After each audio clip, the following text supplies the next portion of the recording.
This is Innovation and Leadership. I'm Jess Larson. Today on the show, we've got Will Wise. If the CEO continued to be in his place where he was right and needed to be admired and needed his mission to be validated, nothing new was going to happen. Everybody would have just became yes people. This is another episode of Innovation and Leadership where we interview all kinds of high achievers, from world-class musicians to CEOs, authors, and pro athletes. Try to find the common elements of success no matter what you're working on. Will, thanks for making time. Hey, I'm so excited to be here. So I know we haven't talked in a few years. It's fun to have you on the show here. To begin with, let's talk about this business you co-founded. Yeah, it's we call it We for short. And we have been noticing that leaders call us when there's a lack of trust within their organizations that's getting in the way of their desired results.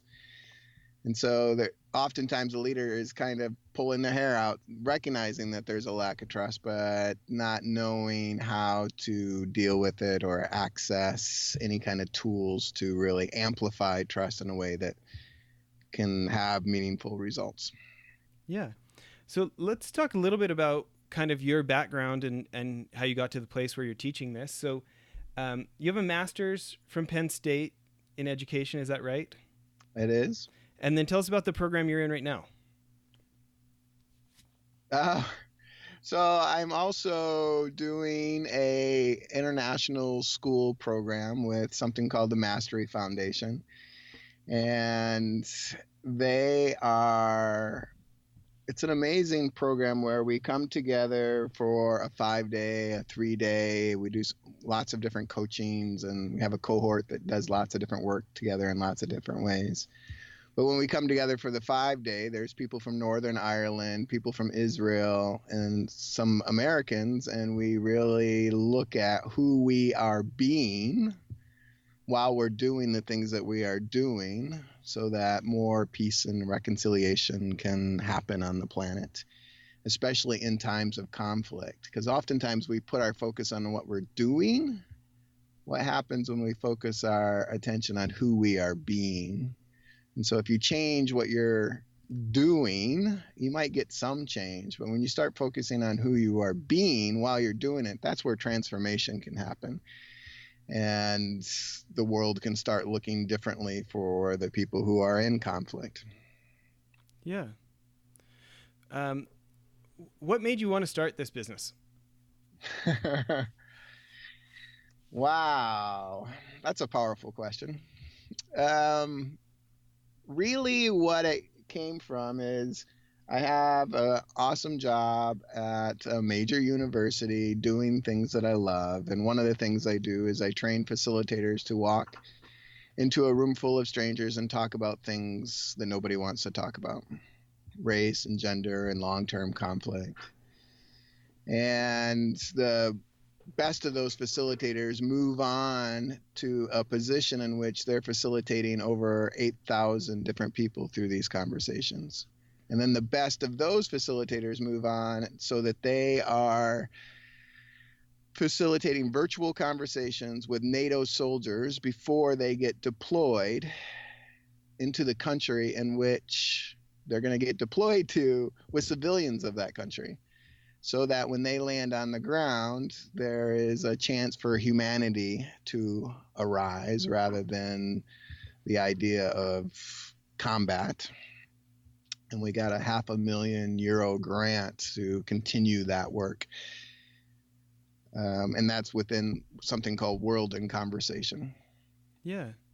And so while doing that, I got this really strong desire that these tools that we had created together really needed to be out there. And while I was doing consulting work on the side, I was recognizing that leaders aren't asking really great questions. And conversations could prevent the murky, ugly places that they often end up in. And so when you confront people with it and say, well, did you talk to so-and-so about it? They would say, no, and I don't know how to. And so we and me and this book that I just wrote called Ask Powerful Questions, Create Conversations That Matter is a attempt to put these tools out into the world that are easily accessible, that leaders can grab a hold of and actually make a difference. Yeah. So I'm on I'm on your store right now on your website, and you guys are doing something that I love. I want to talk about your cards. I feel like this is a really underused modality for teaching and learning and stuff. Talk about what are these We Engage cards and the We Discover cards? Yeah. What we recognize, so one way that we teach, and I don't even want to, it's hard for me to even call it teaching. We create experiences where the experience teaches, right? And so when we come in, we are trying to create a dynamic in which people have their own aha moments.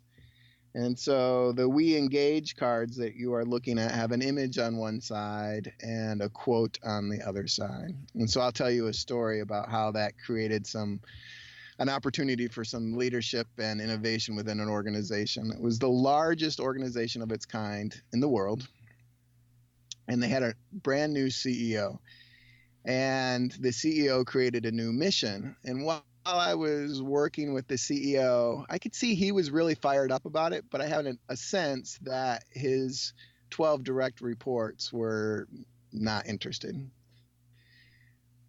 But how do you do that as a consultant, right? And if I even said nobody's going to support this, that was not going to really create a conversation that mattered. So what I did is I printed his mission statement on a card that looks like those cards, and I set it down. And I gave people, I said, choose a card, any of these images. And so there's all kinds of images. There's images of bridges in a cityscape. There's images of somebody scuba diving. There's images of the desert. And choose any image that relates to how you are going to make this mission come alive. And what's really beautiful about connecting people's actions with a photo is that they can then connect different parts of their brain, and they're going to say something that they wouldn't say normally. It's a really cool way to create an opportunity for some innovation and some new thoughts in the room. So people go around and they start saying theirs, and a white male lays down his card and says, we are a bridge builder and we make connections happen between our members. And this is one of the largest member organizations in the world, and people are talking about their members, and they keep laying down photos. Well, one guy, fourth or fifth one, picks up a zebra and he says,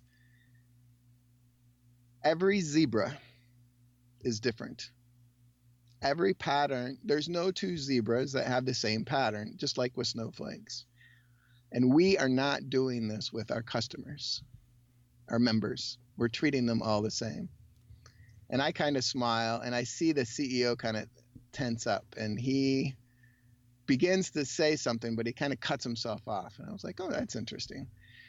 And so I said to Zebra Man, let's call him now, I said, Zebra Man, it's interesting that you are saying that as the only black male on the leadership team. And he said, the only black gay male on the leadership team. And by that point, the CEO had got his thoughts together and just spewed out what he was thinking. And so I said to the CEO when he was done, basically what he did is totally negate what Zebra Man said. And I said, do you hear, Mr. CEO, that you're saying that from a white male's perspective? And he says, that's the only place I can say it from. And I said, that may be true, but can you hear what Zebra Man is saying? Can you get what he is saying? And he kind of sits back in his seat and crosses his arms, and you can see now he's really thinking about what was said.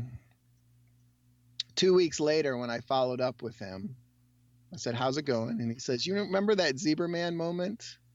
He is now in charge of steering our organization in that direction. there was a hole that I was not seeing that he saw. And so he's now responsible for the team that's moving us in that direction. And what I love about that story is if the CEO continued to be in his place where he was right and needed to be admired and needed his mission to be validated, nothing new was going to happen. Everybody would have just became yes people, right? Yes to the new CEO. But by creating a moment in which these cards could reveal something for him and gave permission for people to kind of say what was on their mind, suddenly a new conversation was developed, and the organization was now able to shift to include their members who were on the fringes, who may not even really been engaged. And so now there was an opportunity to increase that engagement. It's interesting, the different things that can give us new perspective, right?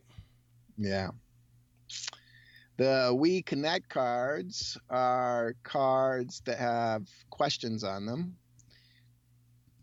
powerful questions. And the way that we use them most often is to get people to connect before the agenda, before the content, before whatever needs to happen. And so we have an activity that we call Question Swap, where we get everybody up out of their seats. They all have a question. They start engaging with each other. And they talk about what matters to them. And as soon as people start talking about what matters to them and they are listened to, then this humanity shows up. And so suddenly people in the room are not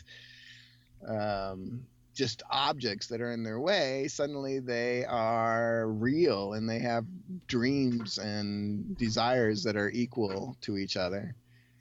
And anytime you can create that moment of connection, it's easy to go from connection to belonging to trust. And so the cards are designed in such a way that that pathway between connection, belonging, and trust is easily accessible.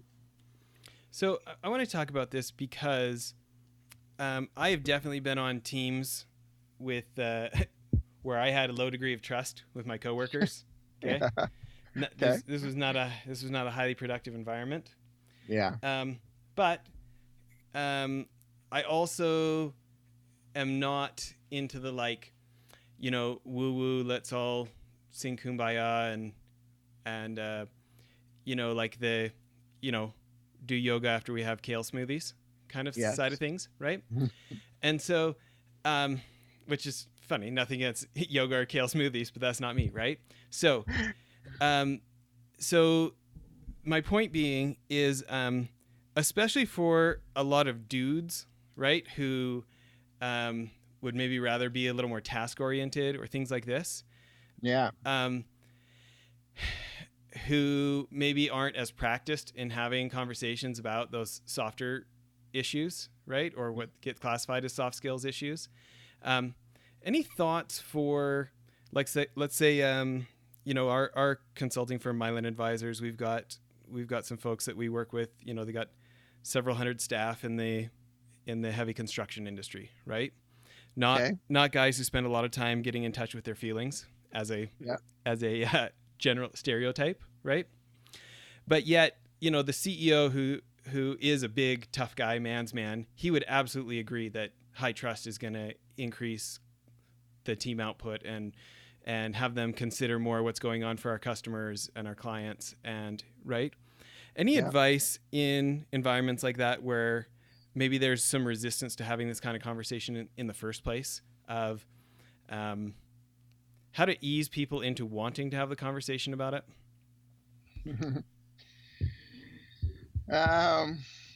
Well, if I'm fully transparent with you, I did an experiment 2 weeks ago with a group that fits within what you're talking about. Really task oriented. Their job is to solve problems, super analytical. Maybe there was, out of the 35 people in the room, only 2 were females.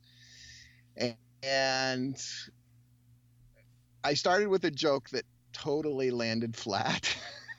And we made a joke about the weather, and I said, well, it's obviously obvious I'm not a stand-up comedian, so let's talk about other ways that this day could suck. And we just started naming all the different ways that the day could suck. And I said, all of those are true and can be true, and we could also create a day in which we can make a different choice. And we ended up laughing and engaging and being really present with each other. And so one of the things I think, so I'm task oriented off the charts. Being relationship oriented is work for me. So even after this call, I'll have to find some quiet time and just sit by myself, right? That's like, there's a way that I want to touch things, move things, make something visible happen in front of me. And what I've realized is if I'm going to make some really great things, I need the inputs and the ideas from others. And so really what your question is how do we create experiences where relatedness can happen? Because if there is no relatedness, nothing's going to happen. If people aren't connected, all that's going to show up is little bits of what I call turf wars. And turf wars can be really, really subtle. But that's my stuff. You can't have my stuff. And people are more likely to engage with each other when there's an opportunity for them to be connected to the purpose, vulnerable, and authentic. And when I say vulnerable in this case, in the context of your question, I could hear you going, wait a minute, that's not really what we're talking about. But vulnerability can show up in lots of different ways, even if somebody can say, I don't think we can do that. Or if we do that, that's going to be a problem. For people to actually voice what they see and hear. So as leaders, I think it's our job to create environments where people can speak freely. And the We Connect cards that have the question on one side, even for the really tough analytical people who aren't interested in touchy-feely kumbaya, which I am not either, suddenly get to be human with each other and ask each other questions. And one of the biggest things that we try to do when we lead retreats is give people lots of different opportunities for how they show up. If people feel like they're forced, they're not going to fully show up and be themselves. They're going to hide behind a facade. So that particular deck of cards is got a color key that's built into it. So the blue cards are deeper, the green cards are fun and light, and the purple cards are self-reflective. And so if I have a group that has a lot of resistance, I tell them that code. And I say, choose a card that's where you're at and how you want to be and how you want to participate in this. And if 80% of the group chooses the green cards, which are fun and light, that just tells me, okay, so we want to keep it fun and light. Doing something deep straight away is not really where we're going. And if the group chooses deep straight away, that kind of gives me some data that suggests what could be possible. And then I also tell them, if you see somebody who's coming at you with a blue card and you don't want to talk to them, just turn away and go somewhere else. Like, as much as possible, create opportunities for people to engage in a way that they feel safe. That was a long answer. Did that answer your question? Yeah, I feel like there was a lot of good stuff in that. You know, I think we have this balance beam as leaders today of the, like, you know, if you fall off one side of the balance beam, you're the dictator, just ordering everybody around, and there's only one person with good ideas. It's, you know, tyrant with 1,000 helpers, right? Yeah, yeah. If you fall off the other direction, you get too many cooks in the kitchen, death by committee, nothing ever happens, right? Yeah. And you know, navigating the, like, how do you stay on the balance beam in the middle is, you know, I think we all make missteps both directions, right? but those type of elements, you know, you think about if you can get people to be real, right? Because I think about specifically the environment I was telling you about before, and I think, yeah, it was absolutely like a safety issue of I had some opinions, but the implications on my career for me to express them seemed to have more weight than being helpful at the moment, right? Yeah. And so, guess what I did? Kept it to myself, right? And that's why that moment right there that you are talking about, Jess, is why I wrote the book, right? If there's a way that you could have approached that experience with a mindset that included the whole, right? So maybe it's helpful for me to distinguish what I think leadership is. My definition of leadership is making something happen that wasn't going to happen that includes the needs of the whole. All the relevant parties. That's it. Make something happen that wasn't going to happen anyway. So with that means the janitor could be a leader. Their position doesn't have any authority, perhaps, except with the trash can or the shining of the floor, but they could make something happen that wasn't going to happen anyway. Let's do this recycling thing, whatever it is. Oppose that to managing. Managing is keeping everything as it is, putting out the fires, whatever the system is that's been developed or created to make sure the system keeps working. And we need managers too. I'm not trying to diss managers.